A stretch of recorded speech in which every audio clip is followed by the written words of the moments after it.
আজ 2 ফেব্রুয়ারি মানে ফেব্রুয়ারি মাসের 2 তারিখ। আর আজকে সোনাইয়ের 4র্থতম দিনে পা দিল। শিশুমঙ্গল হসপিটালে কোলে শুয়ে ঘুমোচ্ছে এখন। আর শিশুমঙ্গল হসপিটালে ও মোটামুটি আমরা 4টে-5টা নাগাদ দেখতে যাই, আর ঠিক ওই সময় ও ঘুমোতে থাকে। প্রতিদিন একই মুডে পাই। আর আজকেও ঘুমোচ্ছে, ও 4র্থতম দিনে পা দিল।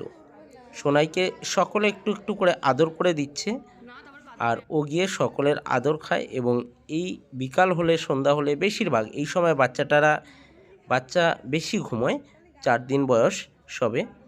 আর শিশুমঙ্গল হসপিটাল একটি খুব ভালো হসপিটাল। এটি রয়েছে বালিগঞ্জ দেশপ্রিয় পার্কের পাশেই রয়েছে শিশুমঙ্গল হসপিটাল। শিশুমঙ্গল হসপিটালে সোনাইয়ের আজকে 4র্থতম দিন, মানে সানামবালা ঘুমোচ্ছে। আর ও রাত্রে ডিউটি করে, মোটামুটি জেগেই থাকে, খুব মিষ্টি মেয়ে।